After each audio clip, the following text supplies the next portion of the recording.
Welcome to Alphanumeric Tricks. In this video, we are going to see problems under first order nonlinear partial differential equations. Under that, we are going to see how to get the solution of type 3 case 3 problems, that is f of z, p, q is equal to 0 type of problems.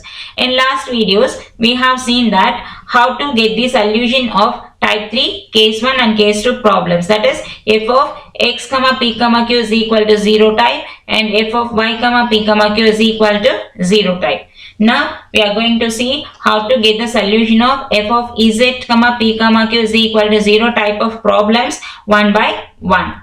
Now we will see the first problem. Solve p into 1 plus q is equal to qz. Number, the given problem is equation 1. Okay, well, we have to identify the problem type before start with the solution. Okay, first we have to find out the type. Here p, q and z is present, so this is of the type 3 case 3 problem, because here only z, p, q is available. Okay, so we have to conclude this is the f of z, p, q is equal to 0 type of problem. Now we have to recollect our complete integral, and your case 2, like your case 1 and case 2, we have to find the complete integral, but substitution here is differ. What is the substitution for case 1? To find the complete integral, we have to make use of the substitution. Q is equal to A in the given problem and get the value of P. Substitute those values in dz is equal to p dx plus q dy. Integrate it, we get the complete integral. In case 2, here we have to make use of the substitution. P is equal to A and substitute in Q, get the value, substitute in given problem, get the value of Q. Those values are substituted in dz is equal to p dx plus q dy. Integrated, get the complete integral. Whereas in case 3 problem, we have to substitute Q is equal to AP in the given problem. Find the value of P, substitute P and Q in your dz is equal to p dx plus q dy. Integrate it, we can get the complete integral. Okay, general and singular integral are as usual method we have to follow. Okay, now we will see the solution for this problem. Here the problem is asked to solve, so we have to find out the complete integral, singular integral and the general integral. Before going to start with the complete integral, we have to write the problem is of which type. So this is of the form f of z, p, q is equal to 0. Here we have to use a substitution. Q is equal to AP. That you should remember. Okay, in the given problem, then it becomes p is into 1 plus q is replaced by AP is equal to q is replaced by AP into this z.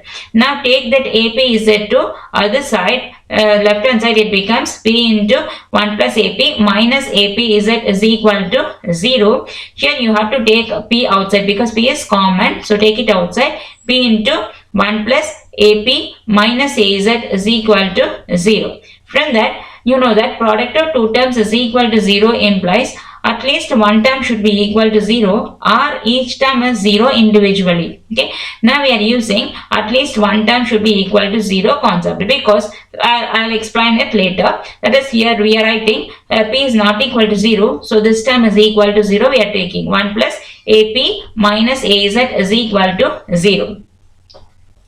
Suppose if p is equal to 0, what happened we will see now.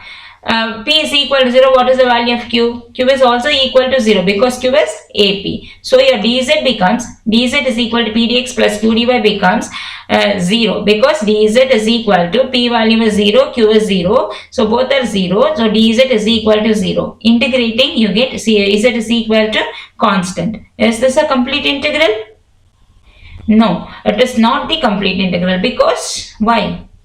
Because complete integral consists of two arbitrary constants, and z is a function of two independent variables. So complete integral consists of two arbitrary constants. Therefore, p is equal to 0 is not at all possible. Okay, now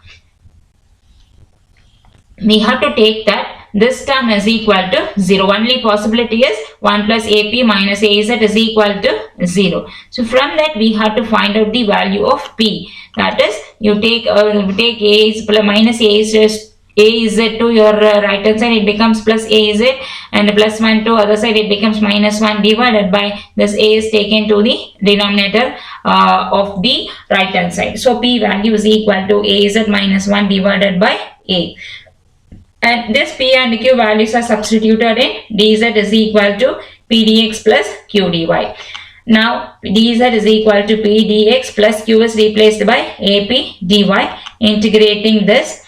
Before going to substitute, we will we will take common terms outside and then substitute the value of P here. Okay. So integral dz is equal to P is taken outside into integral dx plus a dy is under integral sign plus a constant. Here P is common, so take it outside.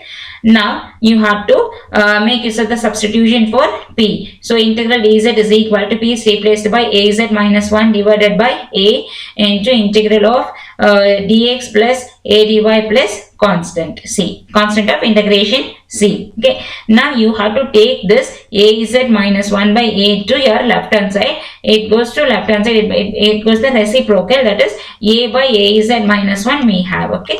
That is integral A by AZ minus 1 dz is equal to integral dx plus a dy is under integral sign plus a constant.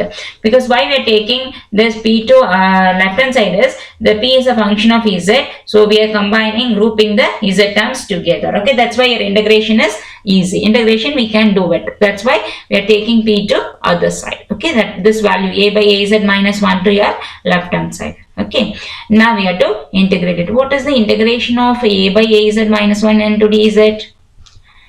Because that is when you should remember this, when you differentiating the denominator, you get the numerator, then integration of this term is replaced by log of the denominator.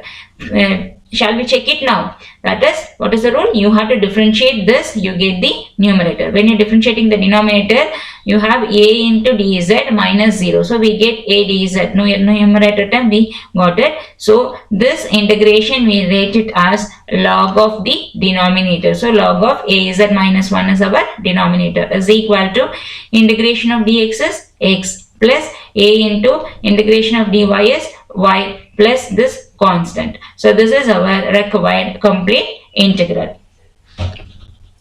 Number that equation as 2. Now we will find out, here you have two arbitrary constants and two independent variables. Okay.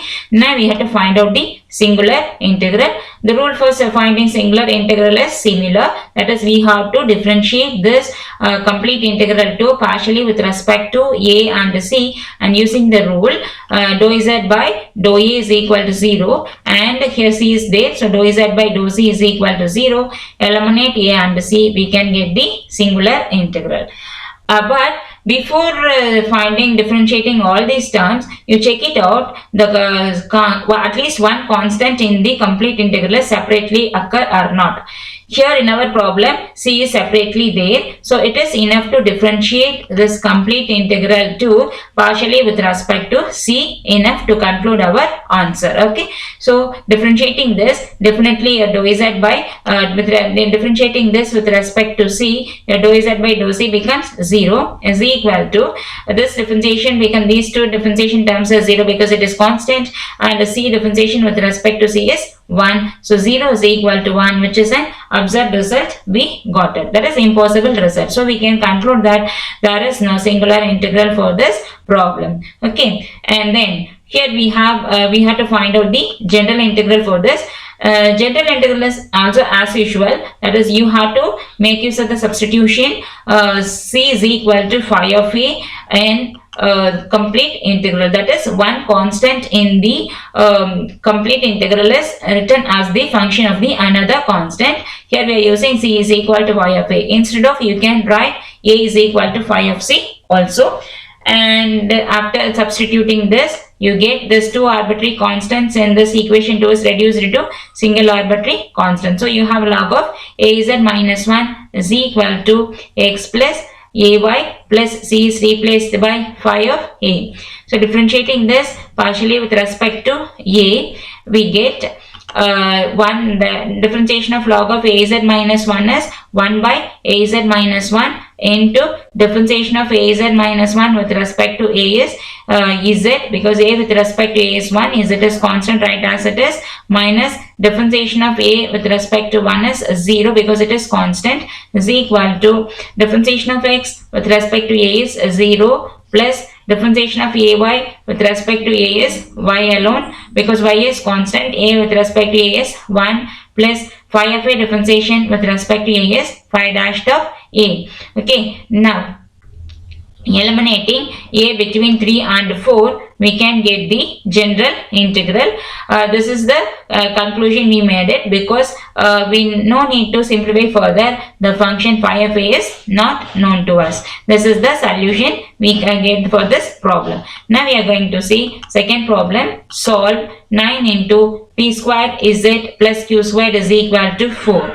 Here we have to number the given problem as equation 1, and this is also the type case 3, type 3, because p, q, z occur only in case 3. F of z, p, q is equal to 0. So that we have to follow the same lines your previous problem. Okay, so we have to write the solution now. First you have to write the complete integral. Before going to write the complete integral, we have to write the problem as of which type. So this is of the form f of z comma p comma q is equal to 0. What is the substitution for this? Q is equal to AP in the given problem. Then it becomes 9 into p squared z plus q is replaced by AP the whole square. It becomes a squared p squared is equal to 4. Now you have to simplify this. 9 is taken to the right hand side denominator, and here p squared is common. Take it outside. So p squared into z plus a squared is equal to 4 by 9, or you take that z plus a squared to right hand side denominator. So p squared is equal to 4 by 9 into z plus a squared. When you taking square root on both sides, we get the value of p, which is equal to plus or minus square root of 4 is 2 divided by square root of 9 is 3 into square root of z plus a squared. So we have to substitute p and the q values in dz is equal to p dx plus q dy, and integrating we get the complete integral. Okay. Substitute now. Dz is equal to p dx plus q is replaced by ap into dy, and here you are integrating integral dz is equal to, here p is common, take it outside, integral of dx plus a dy is under integral sign plus constant of integration. Why we are taking p outside is p is a function of z, and dz is in the left hand side, so we have to take this to other side. That's why we are taking p outside. Then only your integration becomes easy. So p is taken to the left hand side denominator. So integral dz by p is equal to integral dx plus a dy plus a constant of integration c. Now you have to substitute the value of p here. P is 2 by 3 root of z plus a squared, but p is in the denominator, so it goes to the reciprocal, you have to write it. So this term goes to numerator and 2 comes to the denominator. So you have 3 into root of z plus a squared divided by 2 into this dz is equal to integration of dx is x plus integration of a dy is, a is constant, right as it is, integration of dy is y plus this constant. Now you have to integrate this term. Integral 3 into root of z plus a square by 2 dz is equal to x plus ay plus c. How will you integrate this 3 by 2? You have to write as it is. What is root x integration? That is x power n plus 1 by n plus 1 is an integration formula. So root is there. So x power half is root. So half plus 1 by half plus 1 you have to write it. So x in the place of x you have z plus a squared. The z plus a squared is there. So z plus a squared whole power half plus 1 divided by half plus 1. Half plus 1 is 3 by 2 divided by this 3 by 2 into this term you have. Okay, so we have this 3 by 2 get cancelled. Okay, when you you're taking 3 by 2 to numerator, it becomes 2 by 3. That is goes to reciprocal. So 2 by 3 into 3 by 2, it becomes both the terms get cancelled. So we have this term alone is equal to x plus ay plus c. Okay, so this is your that is the squaring on both sides. We get z plus a square that is the square and 2 get cancelled. So we have z plus a squared the whole cube is equal to x plus ay plus c the whole square. This is the required complete integral, because this consists of two arbitrary constants a and c with two independent variables x and y. Number that equation as 2. Using this equation 2, we had to find out the singular integral.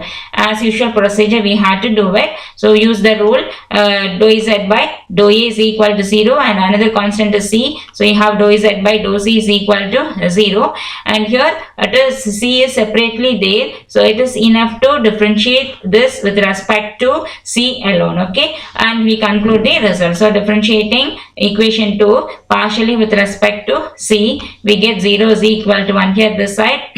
Dou z by dou c we got it. So that is equal to 0 is equal to this time this side value is here all the terms after differentiating this is equal to 1. We get c with respect to c, we get 1. Here no need to write the differentiation term here. You just write 0 is equal to 1, which is an impossible result. So this is the conclusion we have to make it. So there is no singular integral for this problem. Okay, now we have to find out the general integral. General integral is as usual from the complete integral we have to find out the general integral, that is using the substitution c is equal to phi of a or a is equal to phi of c, and the complete integral to the two arbitrary constant in complete integral is reduced to single arbitrary constant, that is z plus a the whole z plus a square whole power 3 is equal to x plus ay plus c is replaced by phi of a the whole square. Number that equation as 3. Now you have to differentiate this equation 3 partially with respect to a. Then you have differentiation of this with respect to a is 3 into z plus a squared the whole square, that is n into x power n minus 1 formula differentiation we have to use it, into differentiation of z plus a squared with respect to a. This becomes 0 plus a squared differentiation with respect to a is 2a is equal to, here differentiation of this whole square you have to make it. So 2 into x plus ay plus phi of a into this x plus ay plus phi of a differentiated with respect to a. This becomes 0 because it is constant. Ay differentiation with respect to a is y plus phi of a differentiation with respect to a is phi dashed of a. Number that equation as 4. Now using 3 and 4, we try to eliminate the arbitrary constant a, then we get the general integral. This is the conclusion we have to make, because we can't simplify further. The phi of a is not known to us. So this is the conclusion for our general integral. That's all for today's video. If you have any doubts in this, please provide in the comment section. Thanks for your time and thanks for watching. Keep watching our YouTube channel Alpha Numeric Tricks for more videos. Thank you.